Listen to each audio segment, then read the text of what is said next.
name, amen. Amen. All right, so this is kind of hooked right on to what we were talking about this morning. That's why I started with where to from here. So this morning we talked about how God wants to restore his image in us, right? And so we're all on a journey. At least I believe, that you want to be on this journey with God for restoration, to bring back what we had at creation and we lost through sin. And we're all starting at different places. But I believe we all have a common destination. And that is that I believe we all want optimal health. For many reasons. And so I guess I want to make sure that we're all on the same page before I go any farther. So we all want optimal health? Yeah. Do we all agree on that? Okay, cool. Then let us talk about this journey together. So today I'm going to share some of my journey, and I'm also going to give you opportunity if you want to share some of yours as we dialogue together. Things might come up. If you have questions, this is a great time to ask them. Anything related to health. If I don't know the answer, I might be able to tell you where to go to get the answer. And we will be doing like a Q&A towards the end as well. So feel free to write down questions. We'll do that after we wind up with, I want some content here for you to be thinking about, and then some questions and answers. Are we all on board with that? Yes. All righty, good. So let me just share a little bit about myself, because I didn't really do that this morning. And this is my family. And so you'll see on the left side is my oldest son and his wife, that's Ben and Madeline. And this was at Lindsay and Jeremy's wedding. Jeremy's my youngest son. And then you see me and my husband, who isn't able to be here because he's working in Michigan right now. But he's headed back to California this next week. It was so funny. I think Paul and I had talked, and we were going to do this weekend earlier in the year. And then it was like, well, we didn't know if my husband was going to be here. But he was going to be here for sure by this weekend. Well, he's not. But so we have a friend that's taking care of my parents while I'm here this weekend. And this is my youngest son with my mom. At this time, my mother was 91 years old. That's a few years ago. And I just want you to kind of notice, because I think she's in much better health than most people her age. Yeah, she looks okay. And she's very active, and she has her mind, she still drives, all of those sorts of things. I'm not sure she should still be driving because she's got cataracts that need to be taken care of, but she still drives. And my mother is where she is because of choices she's made. And I think you're going to see that as we go forward. So just a little back up.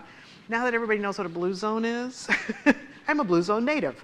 So the only blue zone in the United States is Loma Linda, California, and that's where I was born. The reason I was born there, you were born there too? Really? I love that. That is so cool. Were you born in the sanitarium up on the hill? Me too.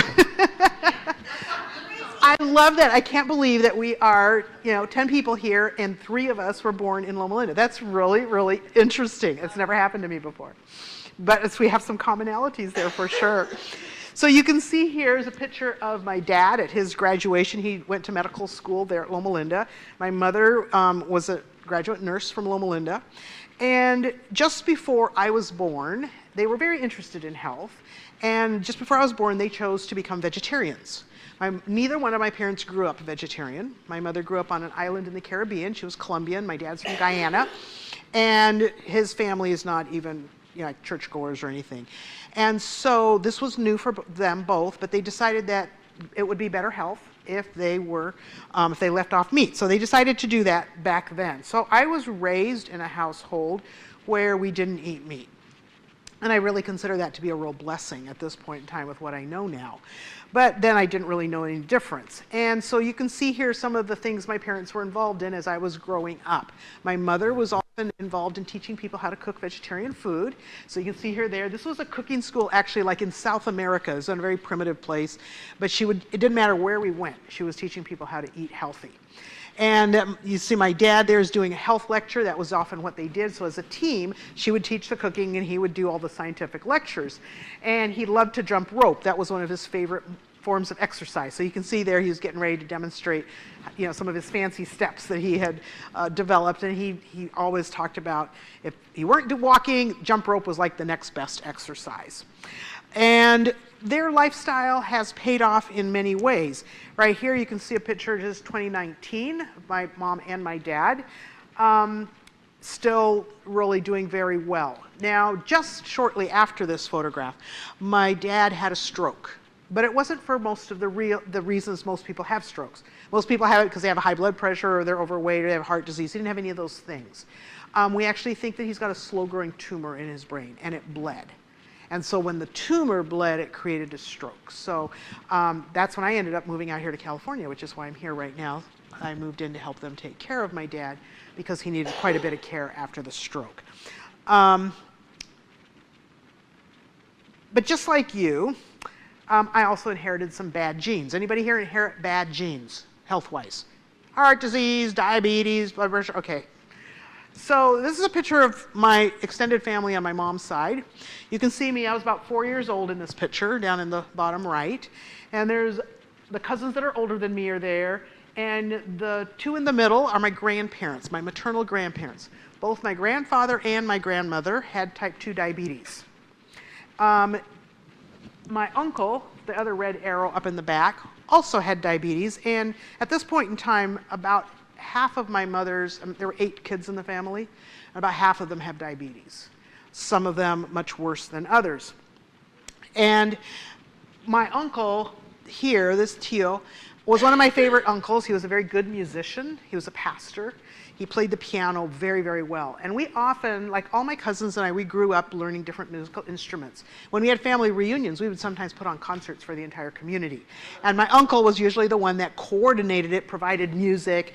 And one of his specialties was piano ensemble playing, like 2 people on a piano, or 4 people on a piano, or 4 people on 2 pianos, so that's 8 people playing together. I mean, we did all that sort of thing as a family when we got together. It was so much fun.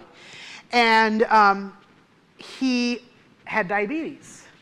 And the choices he made were that, as a pastor, there's often a lot of socializing, right? People invite you to their home, and then they feed you. And so he didn't make the choice to be real intentional about what he ate or how he took care of his diabetes. So his diabetes got progressively worse. And one of the first major complications he had was losing his sight, which was so sad because he couldn't read music anymore. And so he could only play some things that he could do by memory, but he was a musician that played with music and had a huge collection of music. So he lost his sight, and then as things progressed, he lost a leg. And then as things went on, he lost a second leg. And then he lost his life. And it was very tragic. And I knew that it didn't have to be that way because my grandmother Chris, was also diagnosed with type 2 diabetes when she was middle-aged. She went to the doctor and she was like, I don't want to be taking medications. He's like, well, this is what you need to take right now. So he put her on medications for her sugar and she says, is there anything I can do? Mind you, this was long before people were talking about lifestyle medicine and disease reversal. So the doctor looked at her and says, well, you know, you're kind of overweight. If you lost some weight, it might help. That's all he could tell her. Well, my grandmother is a very strong-willed woman, and she went home and she put herself on a restricted calorie diet, probably 1,200 calories or so. She was about 5'4", and so she lost probably 40 pounds or so, got down to her ideal weight of 120, and she stayed there for the rest of her life. She also didn't need any more medications for blood sugar when she got down to her ideal weight. Actually, before she was at her ideal weight, I think she was able to get off her meds. But she was very conscientious about that. She would weigh herself every day.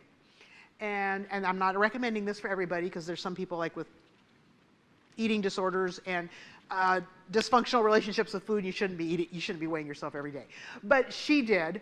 And any day that she noticed that she'd gained a pound, she would just skip a meal or 2 till she was back down. And so she was able to just keep at her ideal weight. And she did very well. She never had any complications from her diabetes, and she lived to the ripe old age of 96. So to me, that was quite a lesson in the impact of the power of your own choices, notwithstanding your genetics. Can you hang on to your question for just a second? Yeah. Okay, don't forget it. And so when I looked at the difference between the outcomes for my uncle and my grandmother, and I've been watching other uncles and aunts over the years since then, The ones that made the most intentional decisions about healthy choices have done the best. Some of them have had few complications. Others have lost toes or in wheelchairs or, different things. So it really makes a difference. Yes, now take your question. Okay, that's another question. This is more like I wanted to add something to the conversation. Go for it.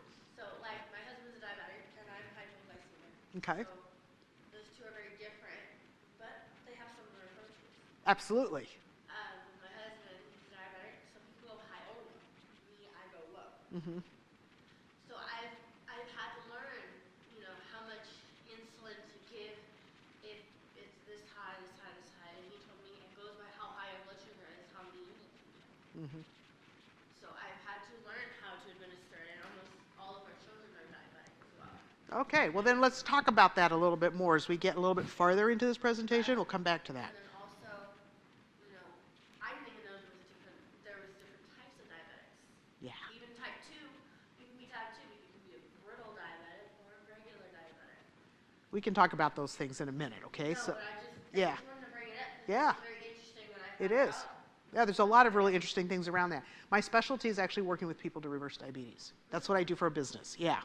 So we can talk about that some more because there's a lot of things. I got some resources I can share with you on that as well, okay?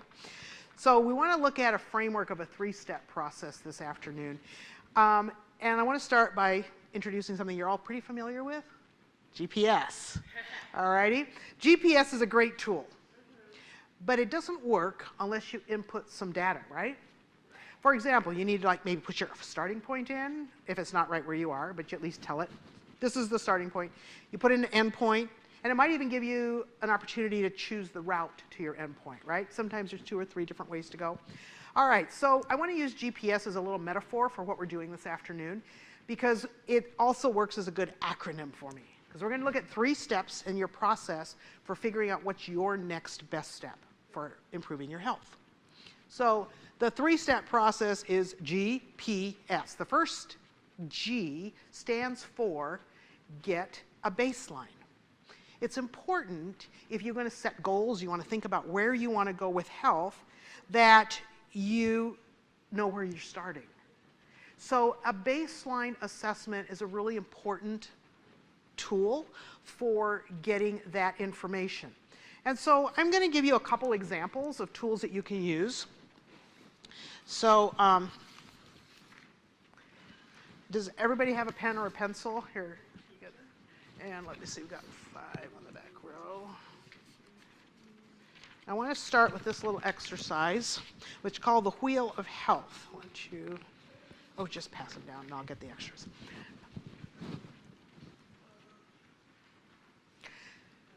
So this Wheel of Health is a very simple but can be a very powerful assessment tool for you to look at yourself, okay?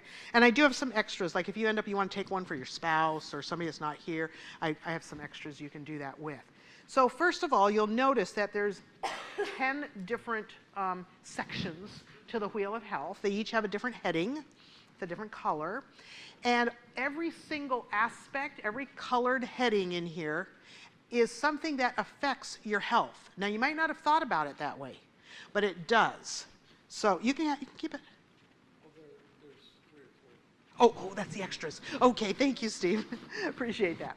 So as we go through this, I want you to take your pen and I want you to grade yourself, not grade yourself, assess yourself, how you feel about your score in each of these areas. You'll notice that towards the middle of the wheel, that first ring is a number 1, and as you move out, the numbers go up to a number 10. So a 1 means that you're really not happy at all with where you are with that. You're not in a good place. A 10 is like you're completely satisfied with that area of your life. It's exactly where it would be in your ideal version of your life. It's where you're experiencing that. That's a 10. So most of us are going to be between a 1 and a 10 on each of these areas. So let's start at the top, physical, the yellow one. So think about your own physical health. What would it look like if you were in ideal health, nothing wrong with you? And then where do you see yourself on a scale of 1 to 10 in comparison to your ideal? And pick a number and put a dot on that ring in that section. Okay. So that's your physical health. And we're talking about, like disease processes, how you feel, do you hurt, all those sorts of things. Let's go to the green one, which is social. Your social support system, or lack of it, has a direct impact on how long you live. It's very closely connected to health. So on your social, I want you to be thinking about your community relationships. That can be with your significant other, partners, family, like children or parents, extended family, neighborhood, church community if you have one, whatever. So like think about the different levels, score yourself from 1 to 10 in the area of social. If you don't feel like you have very many close friends that you can talk to, that's a lower score. If you have people that you can really open up to and that will listen to you, that's a higher score. So kind of think about those factors as you score that. Emotional. Emotional is how well do you feel like you're able to manage your emotions? Are you experiencing positive emotions most of the time, or negative emotions most of the time? If it's most of the time negative, it would be 5 or below. If it's most of the time positive, 5 or above. So it's about mood. It's about how you feel your emotions impact your life. You dealing with anger or depression or anxiety. Those are like lower scores. Okay, so that's the emotional bit. Occupational. That has to do with career, job-related aspects of your life. Now, you might be a housewife. That's fine. That's a career. I don't have a problem with that at all. But whatever you see yourself as, where do you get your support, your financial support for life, or what you see as your job or your career, whether it's a mom or it's somebody that works on the ranch, or somebody that's in an office, it doesn't matter. How happy are you with that aspect of your life? From 1 to 10. You love what you do, you hate what you do, somewhere in between. Okay, so score that 1 to 10. Next section is life purpose. So this is how clear are you about why you exist? What is your purpose for life? Why are you here? Why are you on this earth? If you're super clear about that, that's a 10. If you really have no idea and you just kind of float through life day to day, whatever comes, that would be a lower score. So purpose in life is how strongly do you feel, how clear are you on your personal purpose? Next section, legacy. That's how satisfied are you with what you are leaving behind? So we all know our life is finite. Either Jesus comes or we die. And depending on our age, we might be thinking more or less about this aspect of life, but it's still important, which is, what am I putting in place that will exist and will impact people after I'm gone? And it can be in many different areas. Sometimes we just think about it in terms of financial. Am I leaving an estate to my children or not? That's not what this is. This section isn't just about that. It's a legacy. It can be in terms of influence. Are you writing a book? Is there things that you're creating in your life that will still exist after you die, that will impact other people? That's legacy. Okay, next section. You doing your scores? Okay. Next section is financial. That was pretty clear. Are you happy with your finances? Yes or no? And people will say, well, what does that have to do with health? Well, if you really spend a lot of stress, you have a lot of stress in your life around finances, there's just never enough to make the bills, whatever, that has an impact on your health. And we actually find that what people make is related to how good their health is often. There's a connection there. So there's a big range, but you just put down how happy you are with where you are in that area. Okay, next one is environmental. Environmental has to do with your physical environment, the house you're in. Okay, the area you live in, the region of the country, or whether you're in the country or in the city. How satisfied are you? How does it compare to your ideal environment? Okay. So score that one. Intellectual. So intellectual is all of the kind of more brain things that you do. That might include things like what kind of education you've been able to do. How happy are you with that? Bruce, did you get one? No, it's not okay. You don't get to be non-involved, even if you sit in the back. Here. You have a pen? Okay. I want you to have that to take home, so go ahead and score. All righty. Yeah, so intellectual is that section we're looking at is kind of like your educational background, learning abilities, learning opportunities that you've had. Are you happy with that? Do you want to do more school? Do you want to learn more things? Do you wish you had a new career? I don't know. You might. I mean, people can be thinking about that at all ages and all stages. So, like, think about how happy are you with what you have achieved educationally? Do you have places you'd like to go with that? And the last one is spiritual, last but not least. And so that's like, how do you see your own spiritual life? Is it exactly where you want it to be? It's ideal? Whatever that looks like for you. Or is that an area in which you feel like you need to grow? What have you? So I'll give you just a couple of minutes to make sure you're complete. If you're complete, let me know.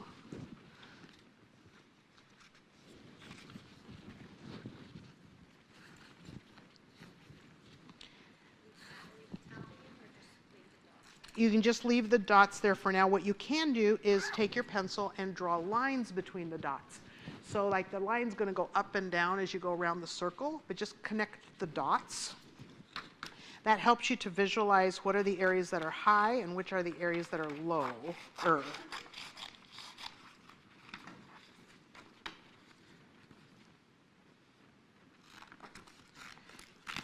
And then I want to look at our results, but I want to do it anonymously. So that's why I've got like these little papers. Because it'll help give me an idea of where we need to go. Kind of the rest of this. So first of all, I want you to take 2 pieces of paper each.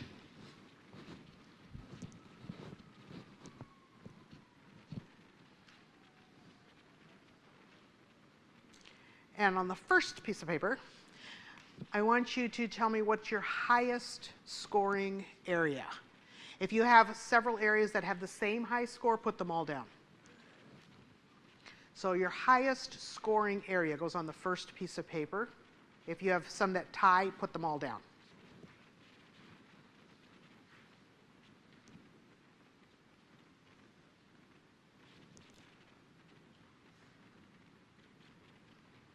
And then you can fold up your paper and pass it to the middle over here on this side, and I'll collect it. No, I don't need any names.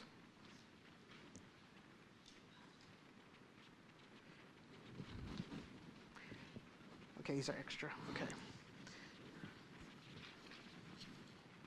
Highest scoring area. The second piece of paper is going to be your lowest scoring area. And if you have some ties on that, keep them. Is this a higher? Don't turn in your low scores yet. I just want the high ones. Okay. Any others? Any other high scores? Not here yet. Okay. I think I got a couple more to collect. Did I get your high one? No, oh, okay. That's fine. Oh, you got your wheel. Just look at the wheel. Have you scored it? Have you scored everything? Okay. Or what is the highest one on there? Just your highest number.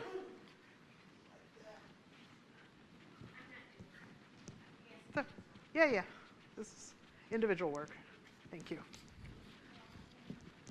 For you, everything's the same? Okay, that's fine. I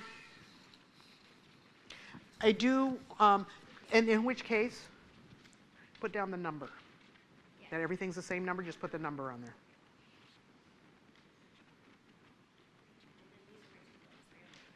Okay, now write lowest. So here's my highest stack.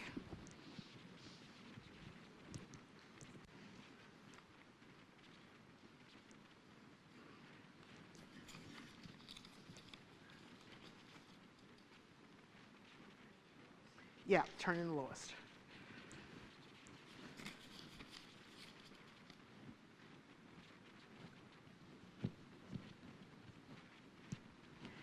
And what I suggest is that you hang on to this piece of paper And as we're thinking about how you're going to move forward in your health, consider where your lowest areas are. Because those are the areas where if you address those, you're going to see the most results, okay? So I think it's a really good assessment to do and to repeat like every 3 to 6 months to look at our lives. Do you think evaluation can be really, really helpful? Sometimes we don't stop to think about it. So some places that we found high, okay, it could be all the areas. It could be occupational, spiritual, intellectual, and occupational, high emotional and environmental, high emotional, occupational, life purpose, and physical, and high spiritual. Lovely. Lows, where are the places we find ourselves more challenged? Okay, so we might find ourselves somewhat challenged in all areas. We might find ourselves with lower scores in social, so maybe we're not feeling like we have a strong community around us to support us. Life purpose, not sure why we're here. Financial, just not where we want it. Could be social, financial or emotional, and social, legacy, financial, environmental, intellectual, and spiritual. So each one of us is different. And so what I want you to do is to think about your particular scoring, how you scored on this, and then look for, listen for, and ask questions around things that you want to know more about how to up-level an area that's important for you, okay? So we're going to be looking at that today, and I really appreciate you doing that exercise. So another way to assess another area of health that I want to have you do is an area that is one of the most powerful areas for improving health, physical health especially. And anybody have any guesses? What's the most powerful area of choices, that things you have control over, that directly affect your health? Betty is nutrition, exercise, who else? What do you think? The way you think, that's a really important one. What else? It is, yeah, they're really, see, all these things are connected, okay? And as I want you to know, every one of those 10 areas you cannot separate out because it impacts all the other areas. So our health is a connected framework, and everything that affects one of those areas is going to affect your health. So when you improve in one area, it's going to affect other areas as well.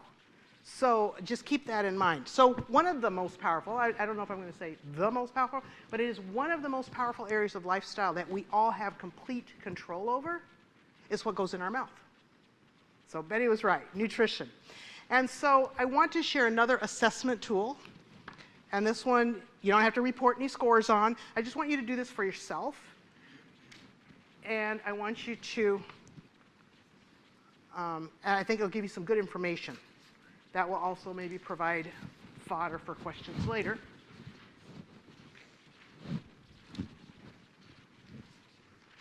And this is one I call the diet matrix. Everybody in this room, everybody on Earth, is eating somewhere on the big square. It's okay? So on this big square, I've divided it into 4 smaller squares. And those dividing lines are continuums. They're like a scale that goes from low to high. So you'll notice the horizontal black line. On the left, it says refined and processed foods. And on the right, it says whole foods. And so you can see that refined and processed foods have a score of 1. Whole foods have a score of 10. So what that means is that you could take the last meal you ate, you could take any plate at a meal, you could take a recipe, you could take an overview of what you've done for the last week and score each one of those things. So you can apply the scoring to all those different levels. I'm going to ask you, just for today's, just for this exercise, and you can do it in different ways later if you want, but just to make it really easy, think about what you just had for potluck. All right, and then I want you to give yourself some scores on that potluck plate. Obviously, that may not be the way you eat all the time. It doesn't matter, but I want you just to understand how to use this so you can apply it to any situation around food that you want to. So, for example, you take the one plate that you had for potluck. on that plate, how much of what you ate was whole foods and how much was refined and processed? So before you score, let me explain what refined and processed means. Processed means that something's been done to it since it grew in the garden. Okay, so technically rolled oats are processed because they were rolled. They don't grow on a plant rolled, okay? But refined and processed can be refined and processed can be unrefined. What we're looking at on that end is what things that have been both processed and refined. Okay, so something that's refined has had something taken away. So for example, sugar from sugar cane is refined and processed because all the fiber has been removed. Okay, and you took the cane juice and you took all the water out, and what's left is sugar. All right? Poor girl. Are you still with us? Or are you having low blood sugar? That's okay. Are you sure? Yeah, I'm fine. Okay, it's okay if you want to stand up and move around to stay awake. I don't have a problem with that. No, that's good. I'm going to have everybody stand up in here in a minute. So as we look at refined and processed, refined is anything that's had something taken away. So white flour, white sugar, oil, all of those things are refined and processed foods. And those are probably some of the most common ones. Yes?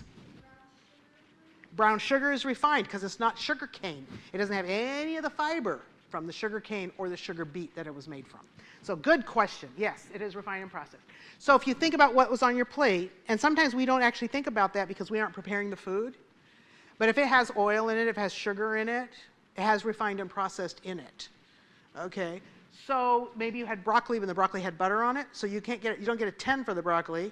You get maybe a 6 because it had oil on it or butter on it or whatever, right? So you can think about it. So refined, processed, whole foods versus refined. Whole food would be like an apple. Or almonds? Almonds, plain almonds that aren't salted or roasted or anything. Those are just, those would be a whole food. A lot of your salad ingredients were whole foods, say, just like lettuce and carrots and cucumbers. Raisins are a whole food. Nothing's been taken away except water, and we don't worry about water and when we're looking at nutrition. Okay, so is everybody clear on what that horizontal line means? So you can score from left to right on that for refined, processed versus whole foods. Now, if you look at the vertical line, the bottom is animal products with a score of 1. The top is plant-based with a score of 10. So you think about your plate, and like our plates today for pretty much but for almost everything was not a 1. Because a 1 would be like meat, fish, egg. That's like a complete 100% animal product. What we might have is you might have a dish that has different ingredients in it. So you look at the calories from the ingredients, where most of the calories coming from animal products, coming from plant-based products. And usually you're going to find most of your calories come from the animal product part of a dish, if it has any animal products in it. So if it has cheese in it or eggs or milk, most of your calories are going to be coming from that lower end. So you can give it a grade. And on your plate, you might have a salad, that's 100% plant-based. Then you might have a steak, and that is a 1. So you can figure out what that average is, like how much of your plate. Do a percentage on that one, it can be helpful. What percent of what was on my plate was just plant foods? 5%, 10%, 50%? And then a 5 would be 50%, and just go up and down the scale to figure that out. Yes? So by meat, are you talking about actual animal meat, or because you know how some people call it beef? Ooh, okay, that's a good question. I'm talking about the kind of meat that had a mother and a face. Okay. All right? Okay. So, I've heard it called being meat. that's right. And there's a lot of things that are being called meat this day that may not have animal products in it. So let's talk about how those land on here. So be thinking about how you're scoring your thing, but let me explain now each of these 4 quadrants, because you notice they have different colors. So I'm putting up the whole thing, but I'm going to talk about it one at a time. So start in the red square. The red square, where most of your food, or at least 50% of your food, is animal products and refined or processed, is the square that I call sad, sick souls. That's the square where you have the standard American diet. And the standard American diet puts you at risk for depression. So it's sad. It puts you at risk for chronic diseases. The top 16 diseases in the United States that people die of are associated with eating in the red quadrant. Yeah. So like diabetes, heart disease, high blood pressure, obesity, cancer, that diet pushes all of those diseases. Does that make sense? Yes. What about, like, those diabetics sweeteners that come out with? Uh-huh. Another quadrant as well? They're refined and processed. So they may not be an animal product, and then usually they're not, but they're going to be up in the yellow quadrant. Okay? Like the Splenda. Yeah, because they're very refined and processed. So they're like a 1 on the refined process scale. No problem. So 2, the orange square, I call that concerned citizens. These are the people that are like going to eat organic, grass-fed beef without antibiotics and hormones, eggs from free-range hens, cage-free, yeah. So it's like antibiotic-free, pesticide-free, those sorts of things. They're over in the orange. They may still be eating animal products, but it's a little bit higher quality. Does that make sense? Yeah. All right. Then we move into the yellow quadrant, junk food vegans. This is where actually most vegans live. Junk food vegans means that they aren't eating animal products, so they're above the line on that one, but they often have a lot of refined and processed foods. For example, you could survive on white bread, peanut butter and jelly sandwiches, Oreos, and French fries. It's all vegan, but it's not going to make you healthy. Right? So that's why I call it junk food vegans.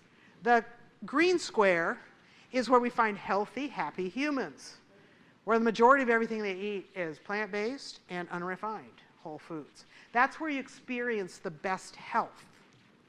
So now you can look and figure out where you are on this quadrant. Most people, and then you can add, like you look at the 2 axes, the vertical and the horizontal and the vertical, and add the numbers together. So you have a total possible of 20. Okay, a minimum possible of 2. So the higher your score, the more health benefits you are enjoying based on your nutritional intake. You following me? You following me, Bruce? You got your score down? Okay. So what we see here is that no matter where you are on the quadrant, I like this as an assessment because you can figure out where you are right now. But your choices can move you from wherever you are towards the green square. And here's the really, really good news. No matter where you are on this quadrant, anything you do that moves you in the direction of the green square will give you health benefits. The faster you move, the faster you get the benefits. The farther you move, the more benefits you enjoy. But even if you moved from the lower red quadrant, where you were eating pretty much just meat, cheese, and eggs and milk, okay, and you don't hardly ever eat any vegetables or fruits or whole grains, even if you were down there, if you simply move towards the green quadrant by having less refined foods, like less sugar, less processed meats, you would start improving your health. All right? So anything you do that moves you in the direction of more plants on your plate and more whole foods on your plate, you're going to be healthier. And you'll experience benefits before you even get into the green quadrant. Now, in the green quadrant, you're going to have better health if you're up at the top right corner than if you're at the bottom left corner of the quadrant. Yeah. Right? So just like use this to help you think about what you're eating. And then think about what could you do based on wherever you found yourself today, what can you do that will move you towards the green quadrant? It might just mean eating a few extra pieces of fruit every day. It could mean more vegetables on your plate. Those are all ways in which you can move yourself towards the green quadrant. Does that make sense? Yes. Yes. So, a little while back that agave is like natural sweetener. Okay. Is that fruit? It is a plant-based sweetener, but it's highly refined and processed. Because it's made from a plant and all the fiber's taken out and they concentrate it, and that's why it's sweet. So most sweeteners are refined and processed if they come in a package. Now, if you use things like raisins or dates or even date sugar, those are all whole foods. In fact, date sugar is one of the most versatile whole food sweeteners you can use. It's simply dehydrated dates that are ground up. So they haven't taken anything out. But you can buy it granulated like you do brown sugar, and you can use it instead of sugar in many recipes. Not all, but many. And then the second question is, we all get told caffeine is bad for us. That what? The caffeine Okay, is not yeah, good for us. yeah. But, like, certain teas and coffees naturally have caffeine in them. Uh-huh. So where does that fall on the scale? Well, what we do is we look at not everything that's a plant is healthy. Like, are they poisonous plants out there? Yeah. Like, you don't want to be eating nightshades that are poisonous. You know, Queen Anne's lace. It's plant, but it'll kill you, right? There's some mushrooms that are plants. They'll kill you. So we have to pick plant-based foods that are healthy. So coffee beans are not on the list, if that's what you're asking. And caffeine itself, what it does is it stimulates our nervous system. It's like an adrenaline rush, right? It is, and it's like whipping a tired horse. Does a tired horse need to be whipped, or does it need to rest? It needs to rest. Yes, and so does your body. Oh, I never thought of it like that. So, Yeah. when they process coffee beans, they get the caffeine out, that makes it processed. It does. But where does that move it on the scale? Okay. On the scale, it'll move it to a little bit more processed, actually, decaffeinated versus uncaffeinated. But what happens is in that process, they actually add chemicals that are gastric irritants. So it's like they take one thing out, but it makes another thing worse. So I don't really think decaffeinated coffee is the way to go either, if you're looking to optimize. Okay, now that might not be your highest priority item on your plate or your table, but you know, we're going to talk about a little bit about prioritizing here. And I have another like assessment tool that I want to be able you guys to access that'll help you in your prioritization at home, because I don't want you to just be finished here. I want you to go home and be thinking about what we're doing today. And so if you'll put your name, your email, and your phone on here, I will make sure that you get a link to go to. It's an online thing that you can just click the link and then download that assessment. It's a little bit more complex than these two, but it takes into account some of your body measurements and some basic lab work, which can be really, really helpful to figure out where you need to work next, like what's your most important thing. So I want you to have access to that, so that's why I'm putting this sheet around. Yeah. What about chicory? Is that natural? Yeah, it is. Chicory is usually a root, and they roast it, and it makes like a cereal coffee. Yeah, they're perfectly healthy. Yeah, that's a great substitute. We actually have a lot of really good coffee substitutes on the market today.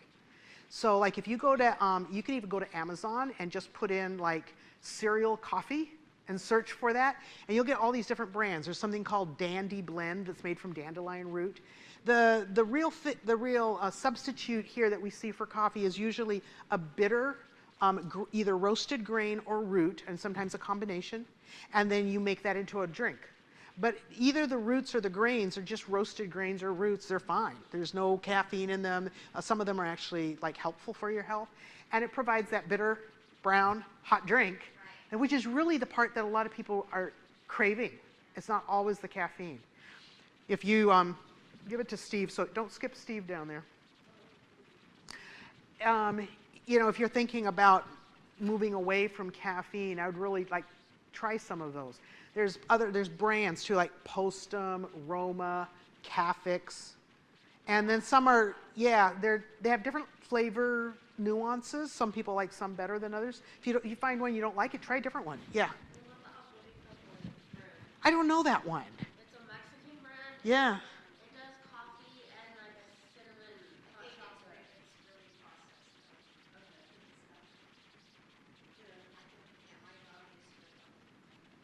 Okay. Ticino is one of the newer brands that also has like some non-caffeinated coffee substitutes. Ticino, Teecino, I think. It's like a. Yeah, As long as yeah, all of those that are like cereal based or root based, those are not a problem. Chicory. Mm-hmm. So like tea, Yeah, they'll do right? Because they're Ooh. herbal based, like black tea. That's fine. Oh, okay, that's another question. That's a good question, though. I appreciate that. Tell me your name again. Holly. Holly. Yes, I gotta remember. Okay, so For me, it's like the caffeine plus the hotness, but I yeah, was always told you're not choosing a cup of tea and a cup of coffee to a cup of tea because most of the time you don't need, most of them won't add sweetness to it. the difference is that both black tea, green tea, Asian teas like oolong, they're all caffeinated. Okay, and the caffeine we know doesn't help our bodies. In fact, it's a smooth muscle relaxant, which means it relaxes the muscle at the top of your stomach. And there's actually people that find if they cut out all caffeine, their GERD goes away. Because GERD means you got stomach contents coming up into your esophagus. If that muscle is being relaxed, it's not keeping the acid in your stomach like it belongs. So it can help with heartburn to eliminate that. Yep. So here's the little piece I want to make sure you take away today, and then we're going to talk about how to take questions. Perfect health depends upon perfect circulation. This is like a basic principle of health. If all you remember from what we do today is this phrase, and you apply it to your different choices and decisions in life, you will start making better decisions. You might mean you have to learn more about how your body works so that you know how it affects your circulation, but anything that you do to improve your circulation will improve your health. Okay? Because the two go together, hand in hand. And we were talking about the mind. That's one of the reasons we're here this afternoon, is to talk about the mind. So take a look at this. This is a plasticized version of the blood vessels in your head. This is from an actual human being. It's really cool. It's from the Pulse. Did you ever see that exhibit? I did too. I loved it. And so notice how many blood vessels are in your head. And a lot of those go into your brain. So your brain is one of the organs in your body that is most affected by changes in circulation. So if your circulation is impaired, your brain is one of the first organs that suffers. Okay? So that's one of the really important things to remember. And so what are things that affect the circulation to our brain? Well, it's things that affect our circulation anywhere. And we can go right back to our refined and processed foods, and now you'll see what the link is. Because if you look at things like, let's look at oil. When you have refined oils in your diet, in your meal, like you have a high-fat meal, it actually changes the consistency, thank you, the consistency of your blood, and it makes it thicker. Oh, yes. And you can actually see it in a test tube. And that thicker blood moves slower.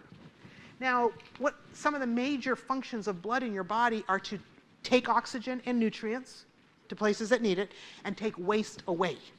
So when your circulation is impaired, you're getting less oxygen and nutrients and less waste removal. Okay? So that's a big problem, because unless that system is working really well, nothing in your body can be healthy. Also, like, especially for diabetics, circulation means a lot because Yes. you can lose. Yes. Like you said with your uncle who lost a leg. Yes. That was partially because of circulation. Totally, and that's why oil is the first one, because it thickens your blood and makes it move slower, just like it's thicker. Okay, the second one is sugar. So sugar, whether it's because of something you ate or because you're diabetic and your sugar levels are high, it doesn't actually matter. Both instances, when your blood sugars go up, it makes your red blood cells sticky, and they clump together. And when they clump together, they cannot even before they cause any clots, they can't actually feed all the tissues in your body. For example, the back of the eye has very small blood vessels. In fact, they're so small that red blood cells can only get through single file. So like one at a time. That's how small the blood vessels are. So guess what happens when a clump comes along? It can't go through, and it means everything after that in that part of the circulation isn't getting fed, and it's not getting its waste removed. And so the cells are getting sick. even without getting an eye infection, you can see that happen. I used to work for an ophthalmologist, and when he'd look in people's eyes and he'd look at the blood vessels in the back. And he'd look at those blood and he'd ask them, "Did you have peanut butter for breakfast?" And I'd say, "Yeah." He says, "I can tell." Because he could see that the blood was not moving well through the back of the eye. And that impaired circulation over time creates tissue damage. And that is part of what creates diabetic retinopathy, which is loss of sight due to chronic high blood sugars. It's because your sugar is your blood is always acting like you just had a 3-scoop ice cream, right? So it's like, even though you may not have eaten what looked like a lot of sugar, if your sugars are not being controlled, it acts in your body just as if you had like a great big dessert. But it's all the time. And so that's very inflammatory. It creates a lot of inflammation in the body. And inflammation drives almost every other chronic lifestyle disease. Inflammation is at the root of high blood pressure. It's at the root of atherosclerosis formation. Yes. And high blood pressure and strokes go together. Diabetes is about inflammation. Inflammation creates insulin resistance, which is the root problem with diabetes. Turn into a lot of things. That's right. So how we choose matters. What we put in our mouth is super powerful, and how we move our bodies is essential. And those are two biggest areas that can impact your health quickly, is by changing what you put in your mouth and changing how you move your body. Okay? It's not the only things you can do, but it is one of the most important. Okay, now. Okay. So what we take in, we're looking at the power of food, and we've talked about some of these already. When we are not having good circulation, it impacts our oxygen. But there's another way that we impact our oxygen levels, and that is by the way we breathe, which is by the way we often hold ourselves.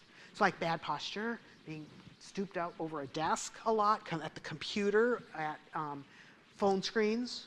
When we do that, we make our lungs smaller. We can't exchange air as we should.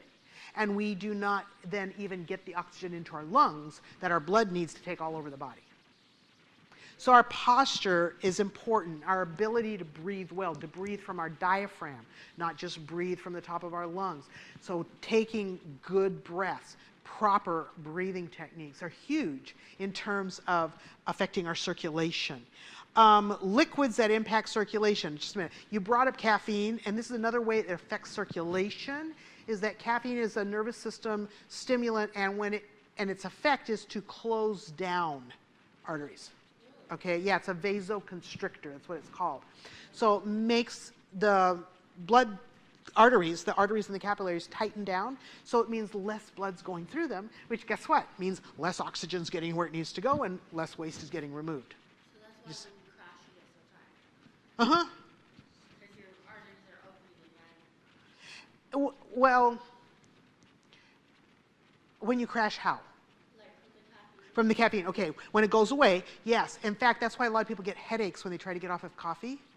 It's because the blood vessels in their head are starting to relax, and it's bringing more blood to the head, and it's like it's more than is there room for, and it gives you this really terrible headache. Okay, and that's why people will take like Excedrin when they have that kind of a headache, because Excedrin has caffeine in it, and it shuts the blood vessels down so that you don't have that. But that's a temporary reaction to getting off coffee. Usually within 2 or 3 days, that'll go away, and then you're good. But it's just how your body's reacting. And then, of course, we talked about foods with highly processed refined sugars. So movement. When we don't move enough, our circulation gets stagnant. So it's not getting the new oxygenation by circulating through our lungs to pick up oxygen. It's not taking it to every part of our body. Just walking, especially if you have like heart issues, walking is super important because the muscles in your legs when you walk act like a secondary pump for your circulation, and actually takes part of the load off of your heart. Because the muscle contraction when you walk helps push blood from your legs against the force of gravity back up towards the heart. So walking is one of the best exercises you can do. And it's easy on the joints. It's like if you have joint issues or whatever, a lot of times you can walk when you might not be wanting to jog or jump rope or some of those more high impact exercises. So walking is super important. And if you want to maximize this, especially if you're dealing with blood sugar issues, you can maximize the impact of your exercise by doing it right after you eat. Okay? When you do it right after you eat, it blunts the sugar spike from your meal so that your average sugars drop. In fact, if you start doing that every meal, within 2 weeks or less, you can see an A1C drop. Now, the doctor won't check your A1C more than every 3 to 6 months because they're like, it's an average of the last 3 months. But you can actually get a difference in A1C within like 10 days or so. I know people even in 5 days can drop A1C by doing things like that. Okay? So that is on that assessment tool that I'm going to send you a link to with your email here. It has a place in there for you to put in your A1C. And it also has a way for you to, you put all the measurements that it asks for. It's like 16 things. And then there's a score for each one. So you can tell which items are most out of line for yourself. And that's where you want to like really pay attention. Okay? All right. So far, does anybody have any questions? Because yeah, this is a Q&A. I know some people have to leave, so I want to make sure we get this Q&A in. There'll be one more, because I want you to have a chance to put together your own strategy, and that's what I'm going to do next. And it's not a long portion, but it probably will take 15 minutes. So I want to make sure everybody has a chance to ask any questions before I go into that. Any questions? If they come up, fine. Holly's been doing well for the questions for the whole group here. So she's asking all the things you all wanted to know and you were too shy to ask. So thank you. Appreciate that. All righty. So let's talk a little bit about setting goals. Because if you want to make any changes, you've got to plan for that. Like changes don't happen to your health by accident. Or overnight. So yeah, thinking about it, figuring out what is my goal.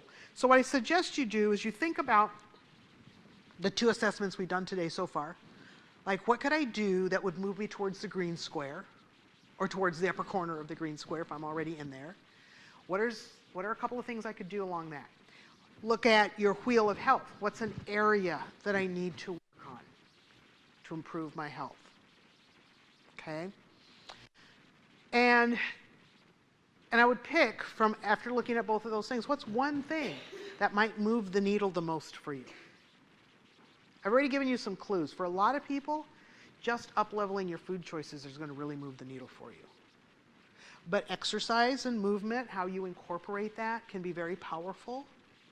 And so can the things in the other areas that we haven't talked as much about today. Because I have time to cover all 10 areas of the wheel of health.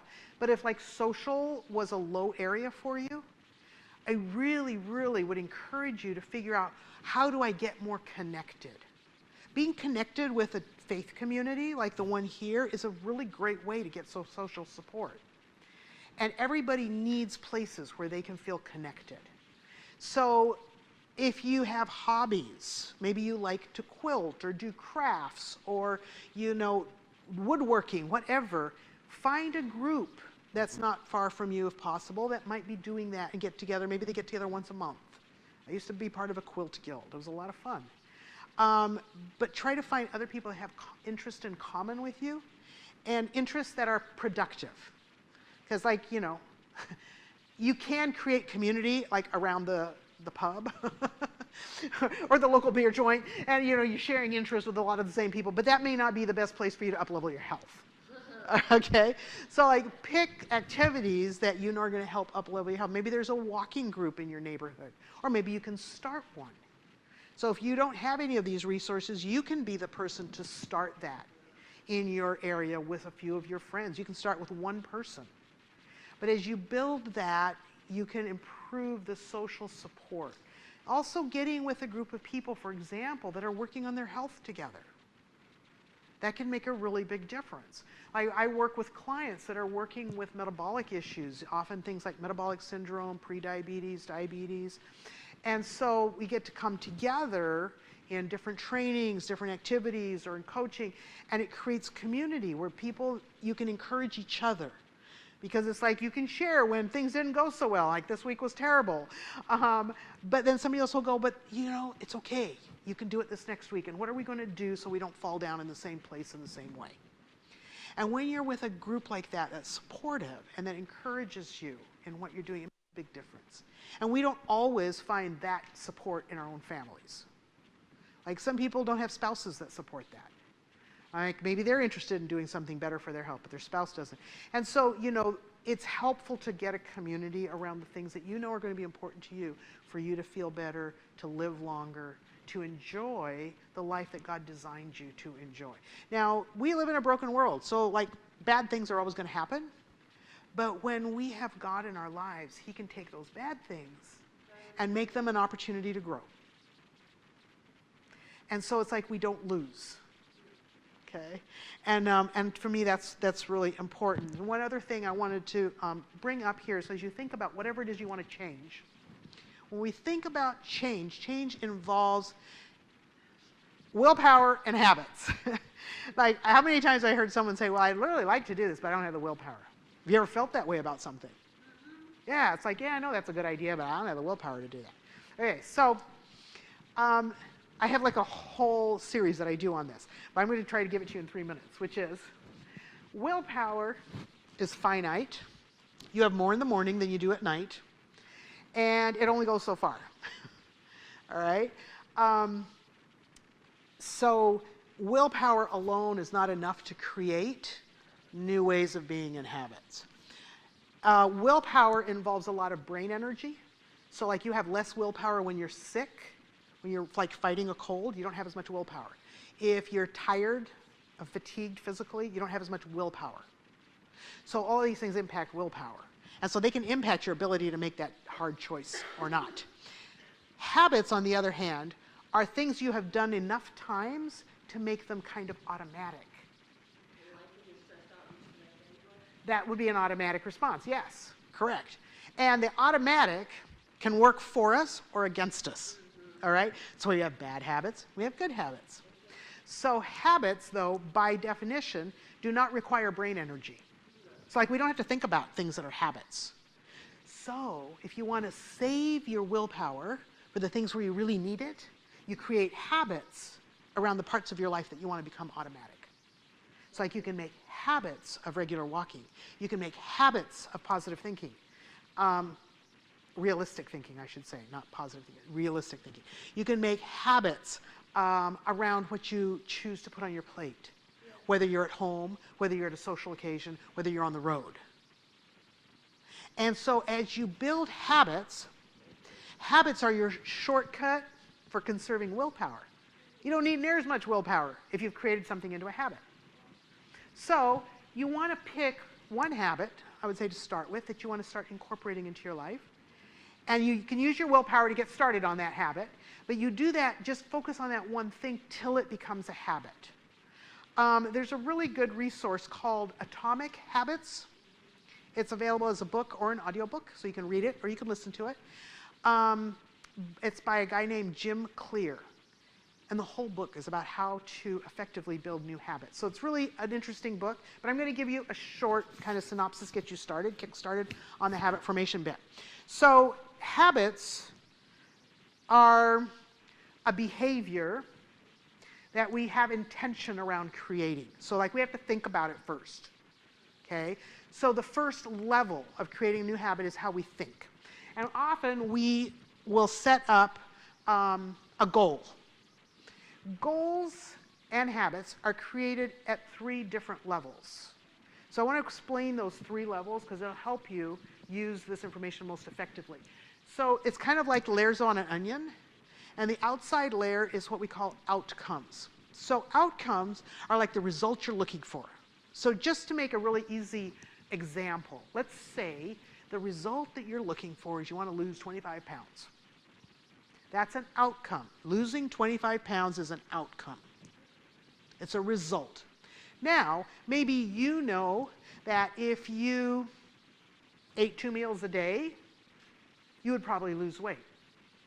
Okay, a lot of people will, especially if it's breakfast and lunch that they're eating. And it's a very simple way to reduce overall caloric intake, but it also works with our way our body metabolism is, because our body metabolism is more active in the morning if you eat breakfast. So if you have a breakfast and a lunch and then you just like don't eat till the next breakfast, it's called intermittent fasting. It's actually becoming quite a popular thing to do these days. Now, intermittent fasting, where you have breakfast and lunch and you eat all your food within a 6 to 8 hour window, for a lot of people is a super effective way to lose weight, even if they don't change what's on their plate.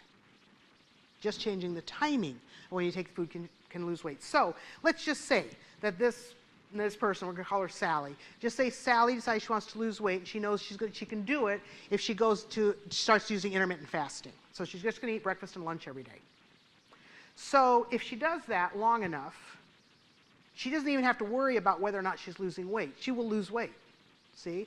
And so she could make her goal that I will eat in a 6 to 8 hour window every day. That is now looking at a process goal. If she does the process long enough, she will get the results. Right? It's just like if you want to be a concert pianist. Maybe that's the result you want. Well, the process is you're going to be practicing every day.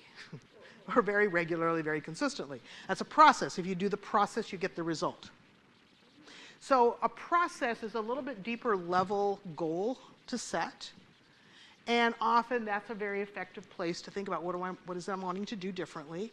So what's the process? And then I don't have to worry about my result because I know what I'm going to do to get there. Now, often people will get those two things in order, like, okay, I'm going to lose 25 pounds and I'm going to do it by intermittent fasting. And they'll do it. But they've done some really interesting studies with people that have lost large amounts of weight, 100 pounds, 200 pounds, and they'll put them on a program that helps them lose weight. They'll lose all the weight, and they'll get down to that weight goal, whatever it was, and within 6 months, they're often way back up. Within a year, they're often weighing more than they did when they started the program. So the scientists started looking at that and going, why is this going on? Like, they know how to lose weight. So why isn't the weight staying off? And what they found was it's because that middle section has not been addressed. And that middle section is our identity. And we don't often think about this when we're thinking about creating new habits. Our identity is our beliefs and our values around how we see ourselves. Okay? That's your identity. It's what you believe about yourself. Now, none of us were born believing anything about ourselves. Okay? We start believing things about ourselves early on by what we get told. Sometimes it's parents, sometimes it's siblings, sometimes it's schoolmates, teachers that create our beliefs about ourselves. So often, to be very successful in sustainable long-term behavior change, you need to address identity issues. You need to know that your identity is in line with your goals, because if it's not, your brain will sabotage you. So if someone has a deep-seated belief, I'm fat, you can lose all the weight you want, and the brain's going, I'm fat, this doesn't match, we got to put more weight on. Because identity drives our brain. It is a very fundamental force in determining what decisions we make. I'm not saying you can't override that. By the power of will and choice, you can. But if you don't take into account what's going on at the identity level, you're very likely to sabotage yourself as you try to change habits. So, the really good news is that identity is not set in stone. Identity is actually very flexible, very plastic. We can create new identities. In fact, as we grow and develop and change and learn things, we're always changing our identity. So we get to be intentional about the identity we want to create. So if you want to start with a new habit that's going to help you be healthier, then you want to make sure that you are seeing yourself as a healthy person. And we can create that identity we want by being intentional about where we're going. Like, maybe I don't consider myself really healthy today, but if that's my goal, then I start looking at myself and saying, as a healthy person, I'm going to make this choice, which lines up with being healthy. And as you keep making those choices, your brain goes, oh, well, that lines up, that makes sense. And you will, as you become more healthy, your identity for being a healthy person will grow. Does that make sense? So then, like when you walk into a restaurant, you can start by asking yourself the question, what would the person with the identity I want to create do in this situation? So I walk in, so what would a healthy person do when they looked at this menu? What would the healthy person do at the salad bar? Which of these things they're going to pick to put on their salad? What would a healthy person do? And the healthy bit, I mean, in terms of our identity, as Christians, if we believe in God, and we believe in a God who loved us so much, that he gave himself for us, and he sees us as ultimately valuable. We're that valuable to him, right? So then it's like, this is the body he gave us. He sees me as valuable, therefore I am valuable. You know, a lot of us may have grown up without being or feeling valuable. A lot of things get said, done in growing up these days that work against that. So many people deep in their heart feel like they're not valuable. And if you're not valuable, it's like it sabotages your health journey because it's like I'm not worth it keeps coming up and getting in the way. But the fact of the matter is that you are that valuable and you are worth it because God said so. It doesn't matter what your mom said, doesn't matter what your dad said, doesn't matter what your siblings said, doesn't matter what your teacher said. All that matters is what God thinks. And he thinks you are precious and irreplaceable and unique.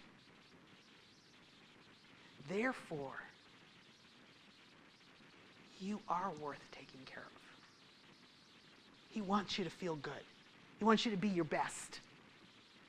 And the wonderful thing about the way he created us is that as we work in teamwork with him, like we were talking about this morning, he wants to make us into the best version of ourselves, the version he had in mind when he created us. And even in a broken world, he can do that. That's what's so amazing. And so I just, you know, that's just one of the things I think is so, so important for us to take away from this whole identity thing is we are children of God. And as children of God, we are valuable. We are worth all of heaven because that's what he gave for us. Therefore, we can take courage. It doesn't matter if we do all the things we wanted to do today. It's a growth process. It's a journey. And all we need to do is to choose to take the next step. And that's what I really want you to take away from today, is I want you to have clear in your mind, what is your next step? And it might not look like your neighbor's, might not look like his, might not look like hers. But what's your next step to up-level your health? Because you get to pick it, and then you get to work as a team with God to create habits around that. Have an identity base that's in line with it. And when your identity is lined up with your habits, there's nothing to sabotage you. And when you stay connected to God, you've got the power to do it. So it's like the winning formula. And tomorrow, I understand, 3 o'clock in the afternoon, you get to learn some more about the brain and health and how this is all linked together. But, you know, these are some of the things that I thought would be really helpful for you to take away from today. I want you to think about these things.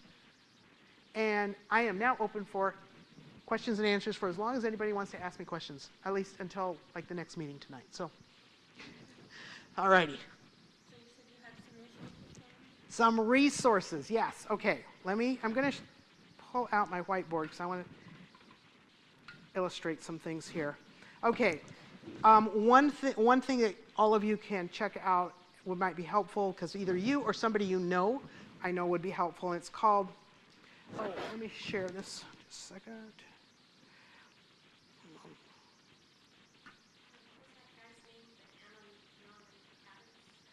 Atomic Habits. Yeah, I'll write that down for you here too. Okay.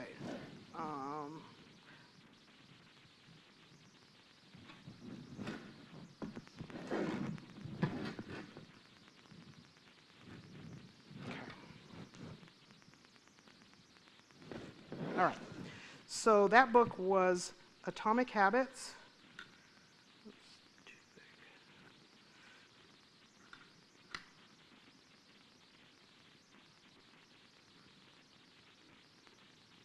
and it's by Jim Clear. And then I have an Undoing Diabetes, God's Way. And that's a YouTube channel. And it's, how come that just disappeared on me? That's so weird.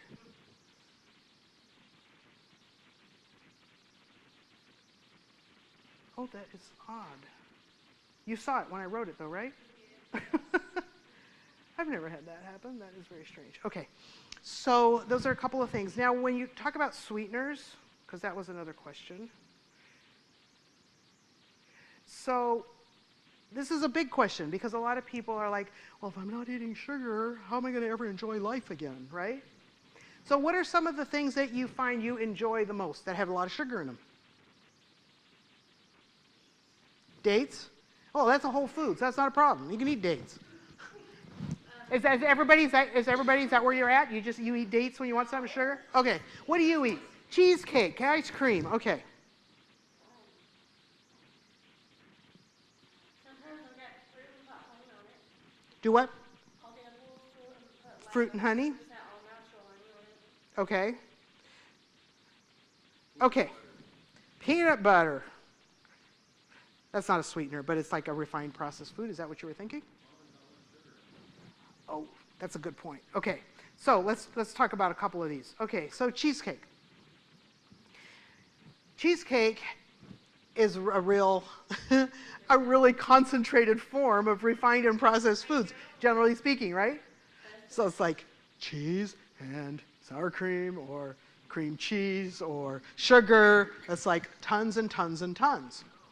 So it is good. You're right. It tastes good, at least until you're not used to it anymore. But there are so many things that we can do these days that are much healthier and can still fill the sweet tooth spot for you. So, for example, if you go to, this is my website, theharvestcook.com, go to the header that says recipes, and then go to the desserts. I have a lot of low sugar, healthier versions of desserts. So like there's a cheesecake in there, and it doesn't have any dairy in it. It does have some maple syrup in it, okay? So it's not like a complete whole food. You can do whole food, nice desserts, but that wasn't one of them. But sometimes it's helpful when you're trying to move away from things to have like an up-leveled transition food, okay? So the cheesecake that's there is still rich, but you can have a little piece of it, and you're going to avoid like all the cholesterol. Like we were talking about cholesterol. I can talk about that in just a second. But ice cream, a really great substitute for ice cream is frozen fruit or frozen fruit with nothing but non-dairy, unsweetened milk and a little bit of vanilla. And especially if you put bananas in it, frozen bananas, and then mix it with either mangoes or berries, strawberries, blueberries, and just blend it in a blender till it's creamy. And it's like a soft serve ice cream. And it's actually really good. Yeah, Arlene probably does that, right? You probably had that, yeah. We do that all the time for company. And it's like what happens is you can accustom your tongue and your mouth to enjoy natural levels of sweetness. Because right now, many of us have accustomed ourselves to abnormally high levels. And so the problem with sweeteners, especially artificial sweeteners, is it doesn't help us adjust our taste. It might not have any calories, it might not raise our blood sugars, but it doesn't help us adjust our taste buds. And the real key is adjusting our taste buds, which can happen very quickly. That's why in that program I was talking about this morning, we do one week of very simple food. There's no sugar, there's no salt in the food for 1 week. It doesn't. 1 week. Yeah. I mean, people can get used to a salt-free diet usually in 21 days. It really doesn't take that long for taste buds to start changing. And so we can make choices to give ourselves healthier food, and our taste buds can adjust to super enjoy it. So like an all-fruit ice cream can be enjoyed just as much as a Ben & Jerry's. okay?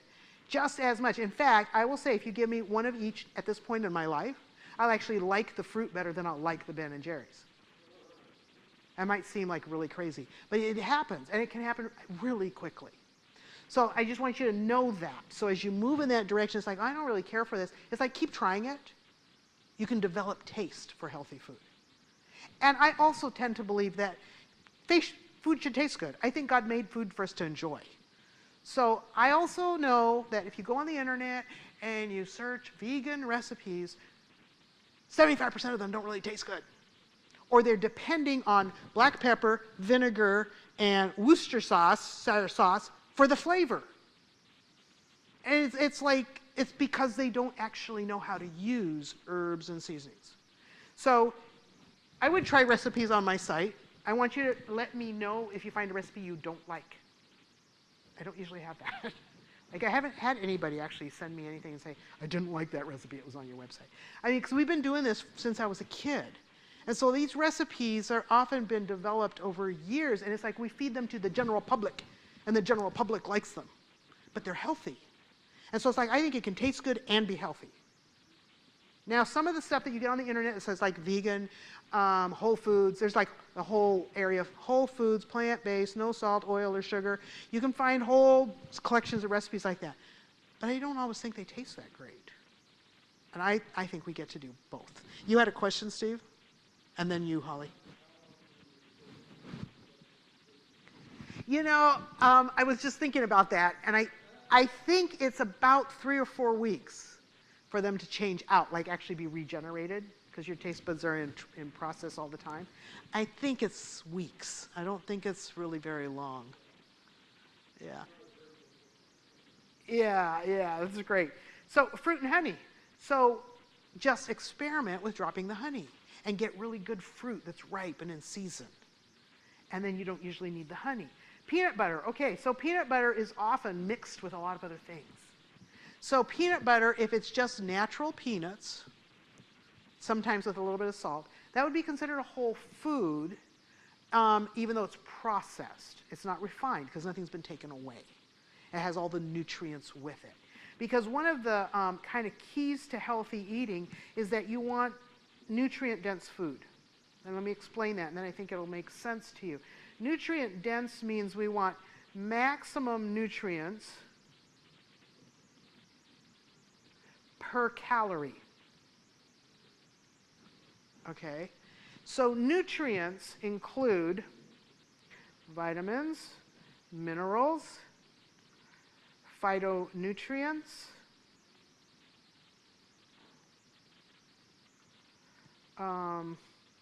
water. These are all nutrients. But none of these things I just wrote down have calories. But they're very important for your body to heal and for you to stay well. So you want as many of these nutrients for every single calorie you're consuming. And that's the problem with refined and processed food. If you have oil, oil is a pure fat, and it doesn't have any vitamins, minerals, phytonutrients, or almost none. Like if it's extra virgin, high quality olive oil, it's going to have a few phytochemicals, but nothing like an olive. Okay? So whole foods are packed with vitamins, minerals, and phytonutrients and water. Processed foods tend to be very nutrient poor, but plenty of calories. So same thing with sugar. Sugar is like pure carbohydrate, but it doesn't bring any vitamins, minerals, or phytonutrients with it. So it's a very poor food. That's why we call it, some people call it empty calories. Empty because it doesn't have the nutrients. The nutrients are really, really important for our body to function. So that making sure you get nutrient-dense foods is the way to health. Okay. Cholesterol, this is the last one, and then you have to go. Okay. So cholesterol, I think it's really important to understand that cholesterol, there's good and there's bad. Now, usually, when they talk about good, they're talking about HDL. When they're talking about bad, they're talking about LDL. That's what most doctors consider good and bad. But there's another aspect of cholesterol that most doctors don't even know about. Okay, but we've known about it in science for a long, long time. But the reason your doctor doesn't know some of the things I'm telling you here today is because doctors are not taught nutrition in medical school. Neither are they taught lifestyle. In the very best medical schools, they have a maximum of about 20 hours of nutrition training out of all the thousands of hours of training they have. So don't expect your doctor to know how to give you good nutrition counsel. They're not trained in it. Okay, and most of them know nothing about lifestyle unless they take more training after medical school. We now have, there's a whole genre of practitioners that are lifestyle medicine physicians. They've taken a lot of extra training to learn about the connections between lifestyle and health, the kinds of things we're talking about. And so they can be really great resources. But a regular doctor doesn't get that stuff. Like, it's just not a medical school. So don't hold your doctor at fault for any of this. So there's another way to look at cholesterol, which is unoxidized and oxidized. Okay, so what we know is that oxidized cholesterol damages artery lining. Okay, and when it damages the artery lining, it's like it puts little nicks in it, and then your body comes along and says, oh, it needs a Band-Aid, and it puts a Band-Aid of fatty plaque on it. And that's how atherosclerosis gets started and continues to build. And atherosclerosis is the major problem with heart disease. Okay? You've got plaque developing, and that plaque can come loose and create a clot, heart attack, stroke immediately, or it can grow so much that it blocks the vessel completely. Either way. So what we know is that oxidized cholesterol damages your arteries and drives atherosclerosis. What we know is that unoxidized cholesterol does no damage to your arteries. Okay? And therefore, just looking at that, what kind of cholesterol do you want? Okay, and actually HDL is not related to the oxidized and unoxidized. That's a different classification. But between oxidized and unoxidized, which kind do you want? Unoxidized. Are you clear? Okay, so let's talk about where that comes from. If I can do this without losing it. Okay, the source of unoxidized is your liver. The source of oxidized is animal products. Because oxidized means it's been exposed to heat and air. Or air, either one. It oxidizes because it chemically changes when it comes in contact with air or heat. More air, more oxidation. More heat, more oxidation. Is that pretty clear? All right, so the cholesterol in animal products, do you know where that comes from? It comes from the animal's liver. All right, so all mammals and fish, they have livers, and their liver takes the fat in their diet and turns it into cholesterol, at least some of it. And then when you eat the animal product, you're getting cholesterol, but you can't eat it without it being exposed to heat and air first, unless you have figured out how to eat beef on the hoof, right? It's like you don't eat meat raw and alive. So it's exposed to air, or it's exposed to heat, or both. So cholesterol that comes from animal sources is always exposed to heat and air, and the more heat and air, the more oxidation you have. The more oxidation, the more artery damage you're going to experience. Does that make sense? All right. So your only source of the good cholesterol that does not damage your arteries is what? What's the source? Your liver. Because the cholesterol from your liver doesn't get exposed to heat or air. It doesn't oxidize. So what we know about that is that it does not cause artery damage. In fact, they did an experiment with rabbits, and they injected the rabbits with oxidized cholesterol, and they could see damage to the artery wall within 24 hours. They took another group of rabbits, and they injected it with unoxidized cholesterol, like they pulled it straight out of a liver without it being exposed to heat or air, and they injected it into the artery of these other rabbits. It didn't matter how much cholesterol they injected, they could not induce artery wall damage. No doctor ever told you that. So there's a difference between the sources of cholesterol and your artery health. Is that clear? Last thing that you need to know, because you need to be your own health manager. Okay? You cannot depend on health professionals to handle your health for you. Okay, how many of you have heard of statin drugs? Okay, and they're given for what? Usually high cholesterol. Okay, do you know what they do? And besides that, do you know what they do? They shut down your liver. They don't do anything to the cholesterol you're eating. Nothing at all. Right. Makes no sense, does it? So, you need to know this. If you have a cholesterol issue, stop eating cholesterol. That's the way you deal with it. Because that's the one that's damaging your arteries. Does that make sense? So moving away from those animal products towards the green square is going to do a lot for your arteries.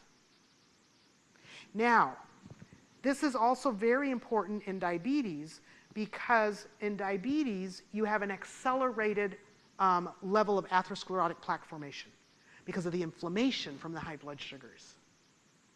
So your body is going to do this faster, and that's why diabetics often have heart attacks younger than people that don't have diabetes, because the heart disease advances much faster. It's one of the biggest killers for diabetics is heart disease. So addressing all these things that prevent heart disease are really, really important. Okay? I know you have to go. That's fine. We're good. So we have a closing prayer, and we just formally close, and I'll stick around for anybody that has more questions. Dear Heavenly Father, we just thank you for these amazing bodies that you designed. Help us to work with your design that you may bless us with the health that only you can provide. And we thank you in Jesus' name. Amen. And I want to thank you, Betty and Mike, for being here. It's been great. Very, very informative. I can't wait to get on your website and look. Awesome. Sounds good. Yes. I will be here this evening, just for people to know. I have cookbooks, and if you want them, they'll be here this evening at the meeting after sundown, so feel free.